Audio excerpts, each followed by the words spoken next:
اس کی آیت حذف نہیں ہوگی، کوئی اس کا حصہ گم نہیں ہوگا۔ تمام قرآن مجید کی آیات، تمام اس کے الفاظ محفوظ ہیں، ان کو جمع کرنے کے اللہ تعالیٰ نے ذمہ داری لی ہے۔ سب سے پہلے اسے حضور کے سینہ مبارک میں جمع کروایا ہے، پھر اسے صحابہ کرام بے شمار حفاظ جو تھے صحابہ میں سے ان کے سینوں میں جمع کیا ہے، پھر اس کو مابین الدفتین حضرت ابوبکر صدیق رضی اللہ تعالیٰ عنہ کے عہد خلافت میں جمع کرایا ہے۔ فاعل حقیقی تو اللہ ہے، پھر یہ کہ اس پر اس کے ایک متن پر پوری امت کو جمع کرا دیا ہے حضرت عثمان کے ذریعے سے رضی اللہ تعالیٰ عنہ۔ یہ سب ہے در حقیقت وہ مشیت عزدی، اللہ نے جو ذمہ داری لی تھی، یہ اس کا مظہر ہے، اس کا ظہور ہے کہ جو درجہ بدرجہ دنیا میں آیا۔ پہلے پھر نوٹ کر لیجئے،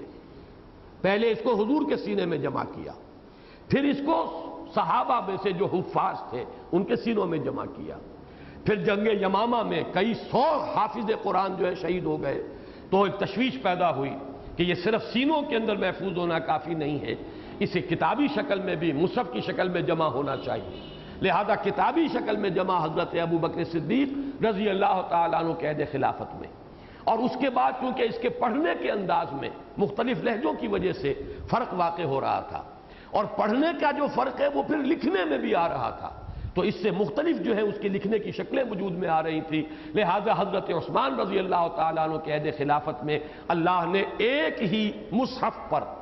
اور ایک ہی رسم الخط پر پوری امت کو جمع کرنے کا اہتمام کر دیا۔ چنانچہ آج پوری دنیا میں سوائے مصحف عثمان رضی اللہ تعالیٰ عنہ کے کوئی نسخہ قرآن کا موجود نہیں۔ اس میں کتابت میں اگر اس وقت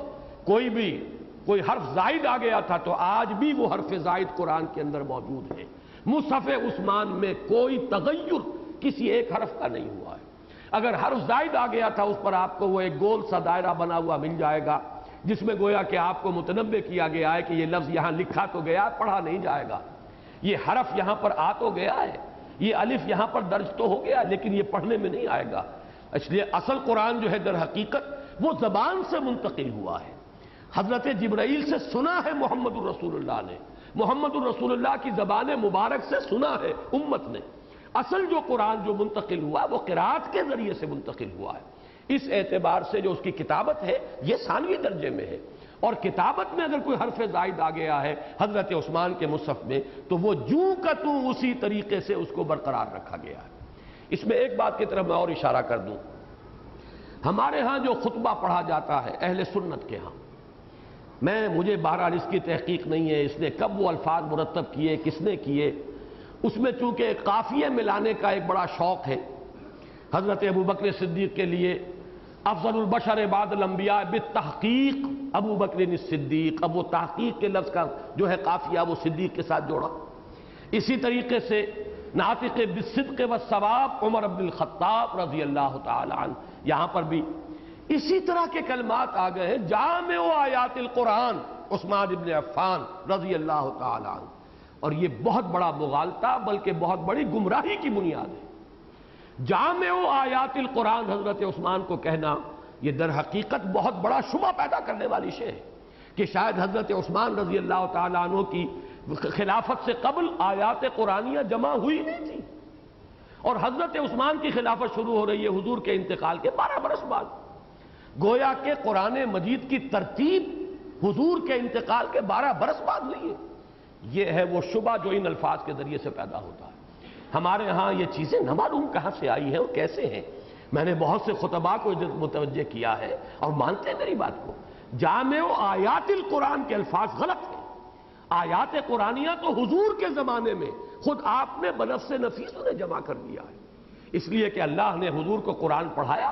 جبرائیل نے پڑھایا، ترتیب کے ساتھ پڑھایا ہے، جمع کر کے پڑھایا ہے۔ بغیر جمع و ترتیب کے پڑھانے کے معنی کیا ہے؟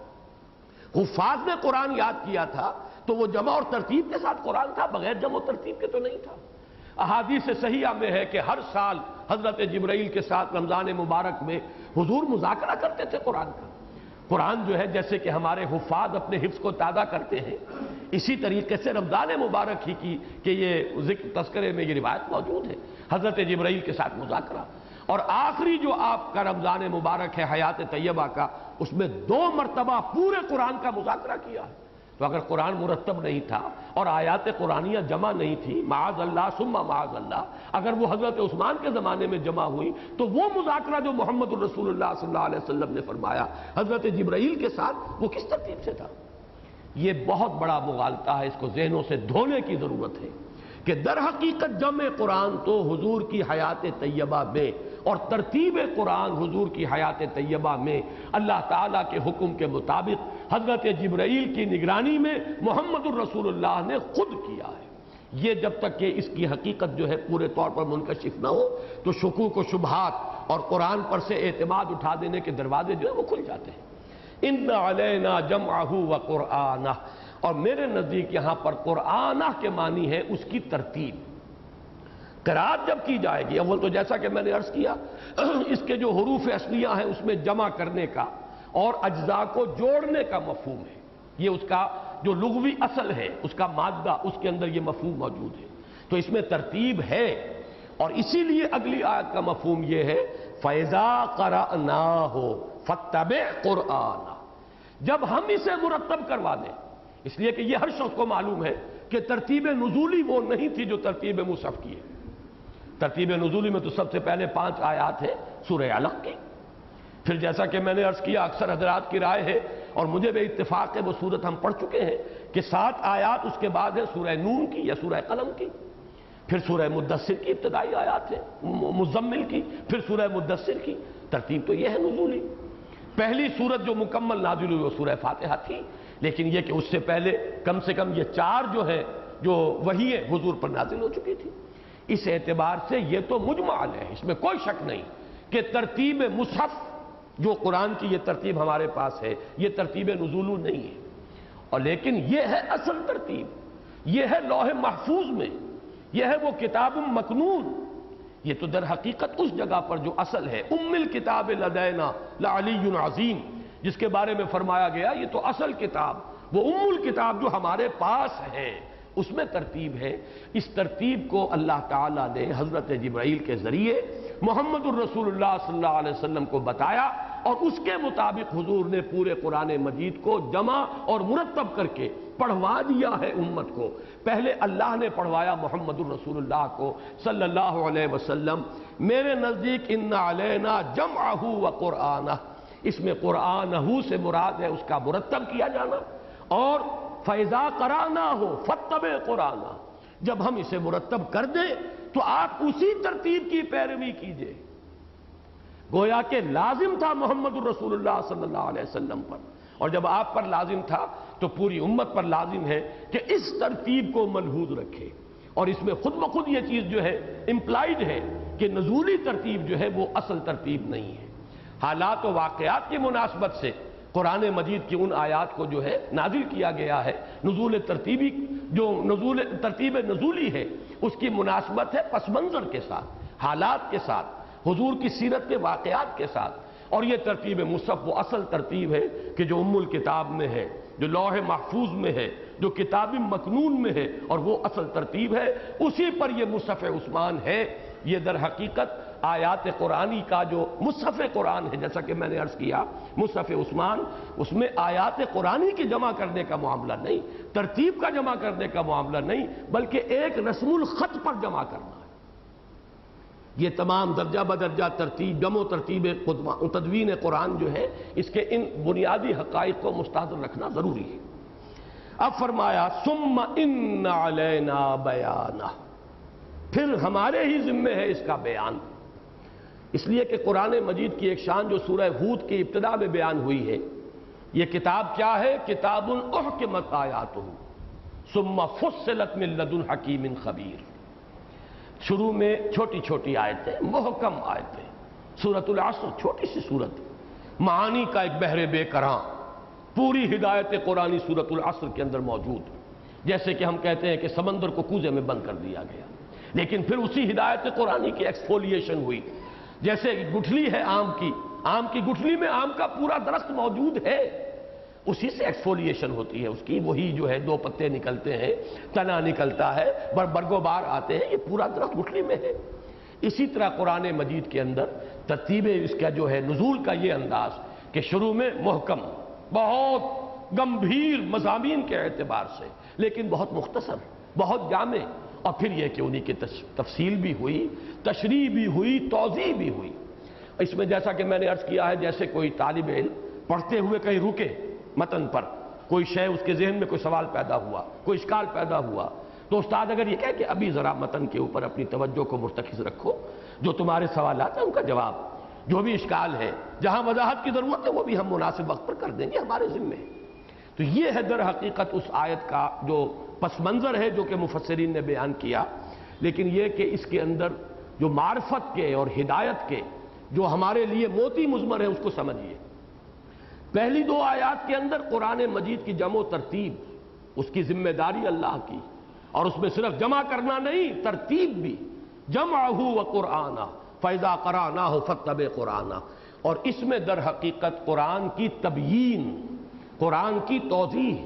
قرآن کے اجمال کی تفصیل، قرآن میں کہیں کوئی سوال پیدا ہوا ہو تو اس کی وضاحت، اس کی ذمہ داری بھی اللہ نے لی۔ ثُمَّ إِنَّ عَلَيْنَا بَيَانَهُ، پھر ہمارے ذمہ ہے اس کا بیان بھی۔ اس کا مفہوم کیا ہے، اس کو سمجھ لینا چاہیے۔ یہ بیان القرآن دو شکلوں میں ہوا ہے، قرآن کی وضاحت، قرآن کی تشریح، قرآن کی توضیح، ثم ان علینا بیانہ۔ اس کی جو عملی شکل ہوئی ہے وہ دو صورتیں ہیں۔ پہلی صورت ہے تبیین القرآن بالقرآن، قرآن کی توضیح مزید، قرآن کی شرح و تفصیل قرآن ہی کے ذریعے سے۔ ایک تو میں نے اس کے ذمہ میں بات عرض کر دی کہ قرآن کا اسلوب یہ ہے، پہلے بہت گاڑھی اور جامع آیات اور پھر انہی چیزوں کی، انہی مضامین کی تفصیل۔ لیکن اس کے علاوہ ایسا بھی ہوا ہے کہ ایک حکم شروع میں نازل ہوا، مجمل ہے، اس کے بارے میں سوالات ذہنوں میں پیدا ہوئے، اب تفصیلی آیت آ گئی۔ جیسے کہ رمضان کا جو حکم قرآن مجید میں آیا، اس سے پہلے روزے کے بارے میں جو حکم آیا، اب بعض اشکالات تھے جو ذہنوں میں ہوئے، اس لیے کہ روزہ جو یہود کے ہاں تھا اس میں سحری نہیں تھی، روزہ جو یہود کے ہاں تھا اس میں رات کے وقت بھی تعلق ظلم شو جائز نہیں تھا۔ اب ایک دغدغہ سا رہا دل کے اندر، ذہن کے اندر جو ہے وسوسے پیدا ہوئے، لہذا وہ آیت نازل ہو گئی، اور اس آیت کے آخر میں فرمایا كَذَلِكَ يُبَيِّنُ اللَّهُ آيَاتِهِ لِلنَّاسِ لَعَلَّهُمْ يَتَّقُونَ۔ اسی طرح اللہ تعالیٰ اپنی آیات لوگوں کے لیے واضح کر دیتا ہے تاکہ وہ بچ سکے، وسوسوں سے بچیں، کہیں لا علمی میں حدود اللہ سے تجاوز کرنا کر جائیں، اللہ کی حدود جو ہیں ان کو پامال نہ کر دیں۔ كَذَلِكَ يُبَيِّنُ اللَّهُ آيَاتِهِ لِلنَّاسِ لَعَلَّهُمْ يَتَّقُونَ۔ اس طرح اللہ تبیین کر دیتا ہے۔ گویا کہ قرآن مجید میں ایک حکم آیا اجمالاً، ابھی تفصیلی احکام نہیں آئے، کچھ عرصے کے بعد آیت نازل ہو گئی جس میں تفصیلی احکام آ گئے۔ یہ گویا کہ تبیین القرآن بالقرآن، اس کی ایک بہت واضح مثال ہے۔ اس کی ایک دوسری بڑی اہم مثال ہے، جب سورہ نساء میں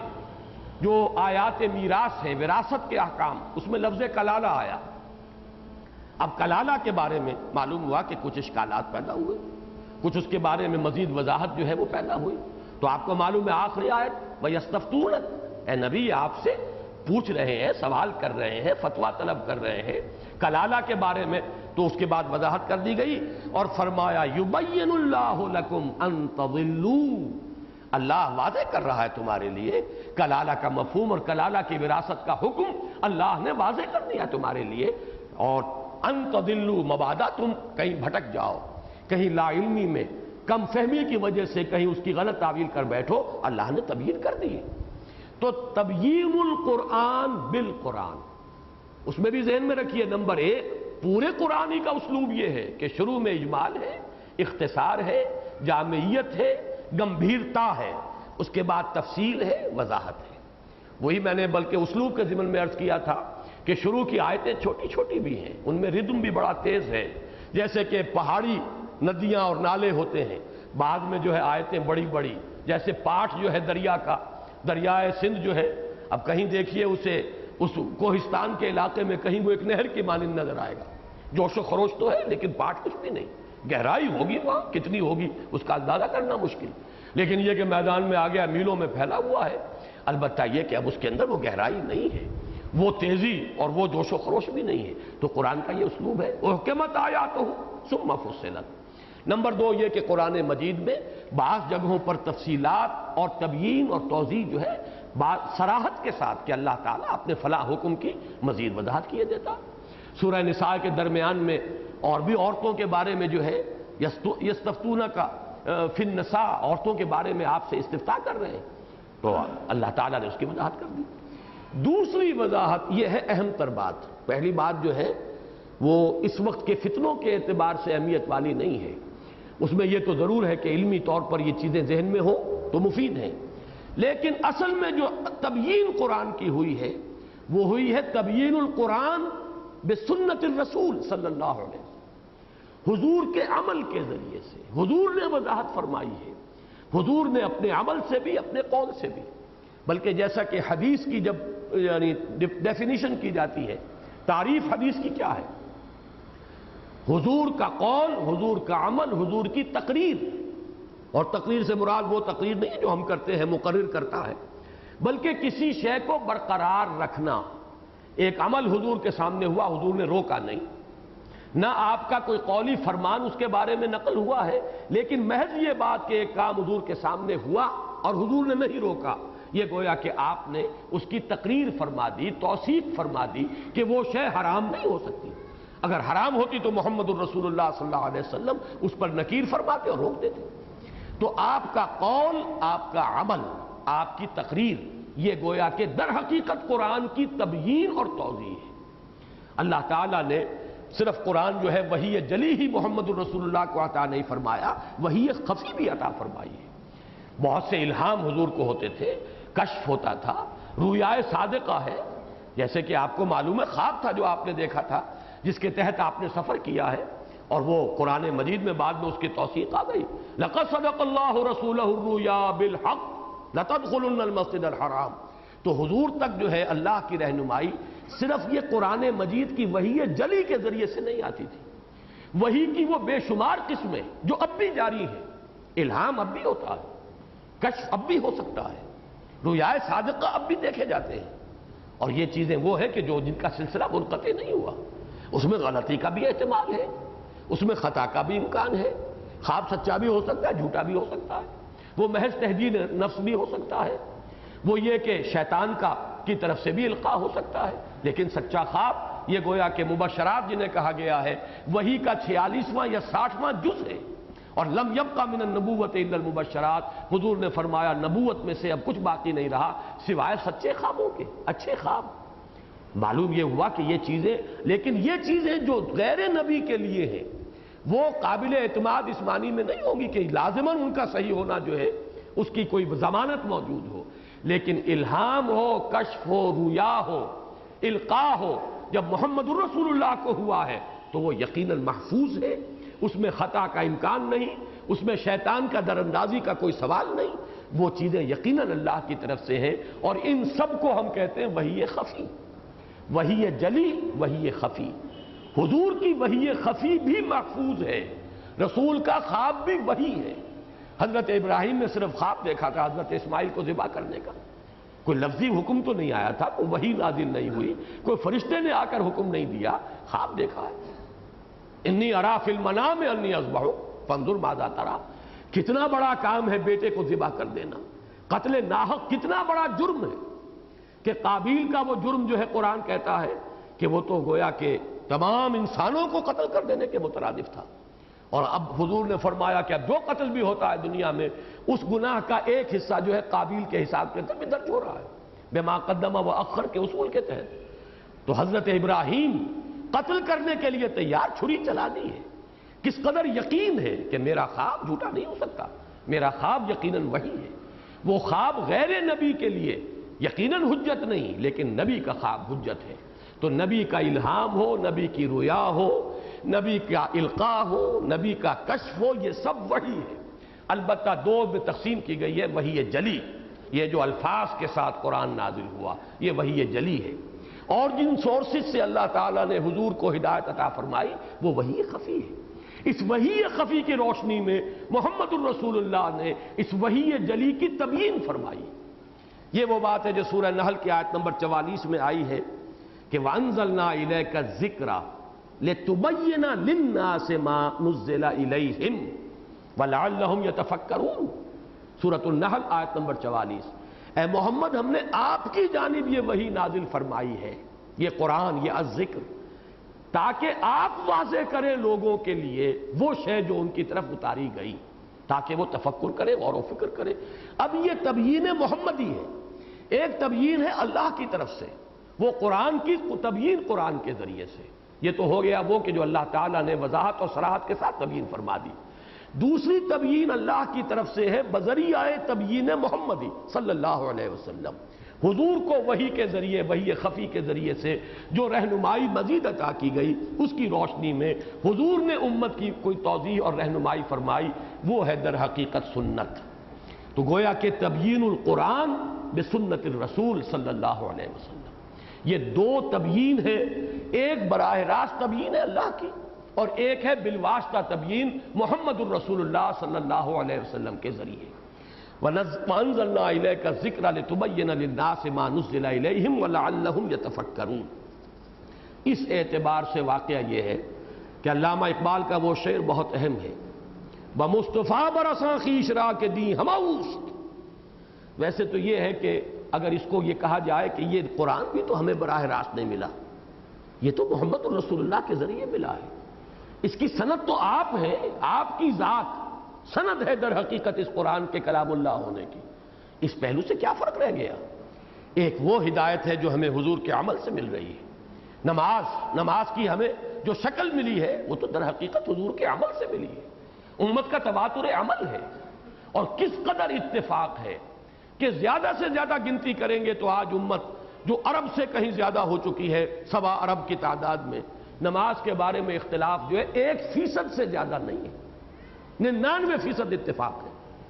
نمازیں 5 ہیں، اس کی رکعتیں یہ ہیں، فجر کی 2 ہیں، مغرب کی 3 ہیں، کیوں ہے؟ کہاں قرآن میں درج ہے؟ پہلے قیام ہے، پھر رکوع ہے، پھر قوبہ ہے، پھر سجدہ ہے، پھر یہ قعدہ ہے، پھر سجدہ ہے، جلسہ ہے، پھر سجدہ۔ یہ کہاں سے آ گیا؟ یہ ترتیب کہاں سے آ گئی؟ سب کی سب سنت رسول سے صلی اللہ علیہ وسلم۔ تو اصل میں تو دین نام ہے محمد الرسول اللہ کا صلی اللہ علیہ وسلم۔ البتہ ہم اس سے وضاحت کر دیتے ہیں کہ دین کی بنیادیں 2 ہیں، کتاب اللہ و سنت رسول ہی، لیکن کتاب اللہ بھی ہمیں تو لسان محمد ہی سے عطا ہوا ہے، ہمیں ملا ہے امت کو تو حضور کی زبان مبارک سے ملا ہے۔ اس اعتبار سے وہ شعر جو ہے صحیح ہے، اور جو لوگ بھی سنت رسول کا استخفاف کرتے ہیں، اور یہ ایک بات اور جان لیجئے، سنت رسول کو جاننے کے البتہ 2 ذرائع ہیں، حدیث واحد ذریعہ نہیں ہے سنت رسول کے جاننے کا۔ سنت رسول کا حدیث کے مقابلے میں اہم تر سورس وہ امت کا تواتر عمل ہے۔ صحابہ نے حضور کو عمل کرتے ہوئے دیکھا، تابعین نے صحابہ کو دیکھا،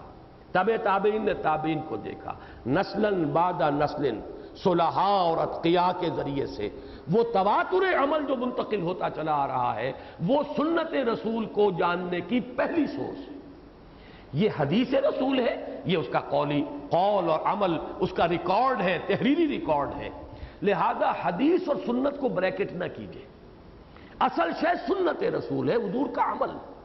اس کو جاننے کا ایک ذریعہ تواتر امت ہے، امت کے اندر جو متواتر چیزیں چلی آ رہی ہیں۔ دوسرا ذریعہ حدیث رسول، محدثین نے اپنی پوری زندگیاں لگائیں،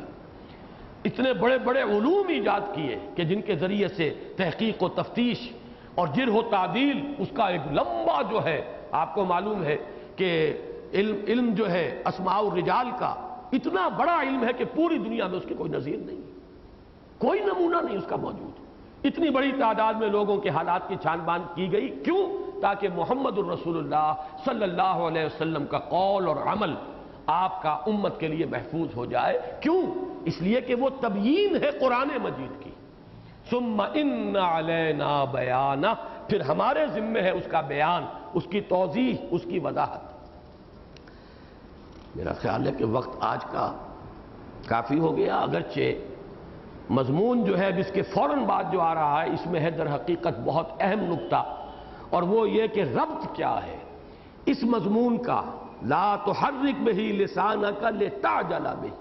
لفظ اجلت یہاں پر لایا گیا ہے، حالانکہ واقعہ یہ ہے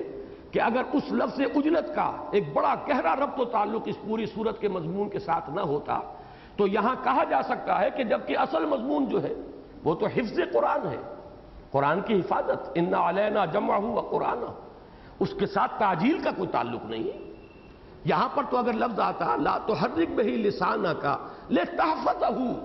اے نبی آپ قرآن کو تیزی سے حرکت نہ دیجئے کہ آپ اسے محفوظ کر لیں، اسے یاد کر لیں، اسے حفظ کر لیں۔ لفظ لتحفظہ زیادہ مناسب ہوتا اس مضمون کے اعتبار سے، لیکن جیسا کہ میں نے عرض کیا یہاں اللہ تعالیٰ کی وحی الہی میں اگر تحفظہ کی بجائے لتعجل بہ کا لفظ آیا ہے تو اس کے اندر کوئی بہت گہرا نکتہ ہے، اور وہ ہے در حقیقت